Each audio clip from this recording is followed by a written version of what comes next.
Let's be honest. Nothing tests your nerves like opening your phone and seeing the market deep in red. You woke up, check your portfolio, and everything is down. The headlines sudden drop, invest systemic, billions was wiped out in hours. And for a moment, your stomach tightens. You start wondering if this is the beginning of something bigger.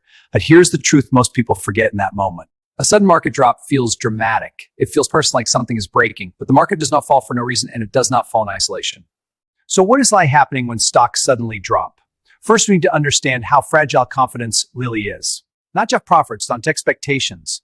Investors are constantly betting on what they believe will happen next. Interest rates, inflation, corporate earnings, global uncertainty, it is all connected, and when something shifts in fastest. Maybe inflation data comes in hotter than expected. Maybe the Federal Reserve hints at keeping rates higher for longer. Maybe a major bank reports weak earnings. Maybe there is geopolitical tension overseas. Sometimes it is not one big disaster. It is a buildup of pressure that finally releases. And when that release happens, it feels sudden. But here is where most retail investors make their first mistake. They assume a sudden drop means something is broken forever. History shows us that is rarely true. Look back at 2008. The financial system was in real danger. That was structural damage. Look at March 2020. Markets collapsed in weeks as the world shut down. That was panic fueled by uncertainty.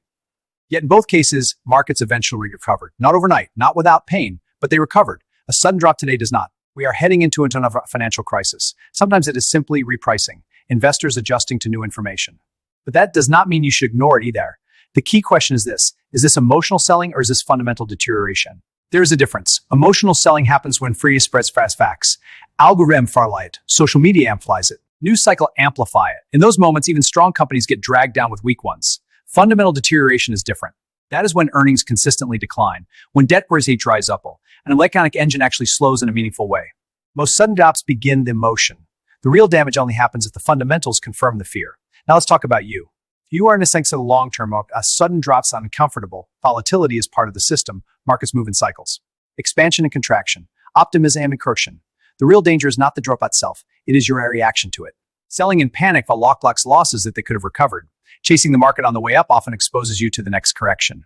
Disciplined investors do something different. They zoom out. They ask, has the long-term story changed? Is the company still profitable? Is the balance sheet strong? Is the broader economy slowing temporarily or structurally? If the answers are stable, a sudden drop may be an opportunity, not a disaster. But let's be realistic. Not every drop is harmless. There are warning signs you should watch carefully. Rising unemployment combined with declining corporate earnings. Credit markets freezing up. Major banks under stress. Sharp and persistent declines in consumer spending. When those factors align, the risk level increases. Another important piece people overlook is liquidity. When the Federal Reserve tightens monetary policy aggressively, liquidity drains from the system. Less liquidity means less fuel for asset prices. In those environments, markets can fall faster and stay volatile longer. So if you see a sudden drop during a period, high interest rates and tightening financial conditions deserve more attention than a drop during easy monetary policy. Now, here is something that might surprise you. Current set valuations, they shake out excessive speculation.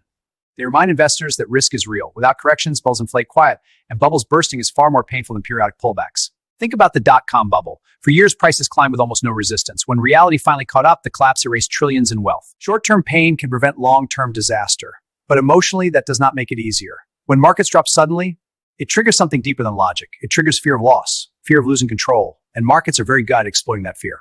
So here is the practical approach. Do not react with minutes. Do not let headlines dictate your strategy. Review your allocations calmly. Revisit your risk tolerance honestly. If you are overexposed to speculative assets, this might be a wake-up call.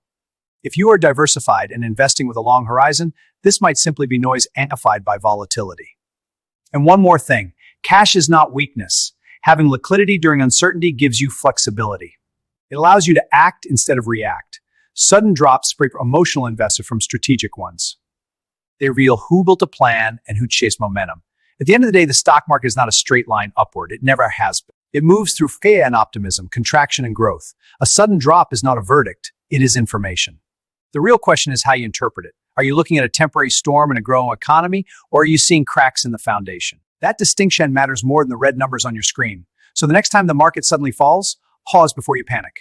Step back, assess the fundamentals, understand the environment, and most importantly, stay aligned with your long-term strategy. Because in investing, survival and discipline matter more than prediction. And often, the investors who stay calm during sudden drops are the ones who benefit most when stability returns.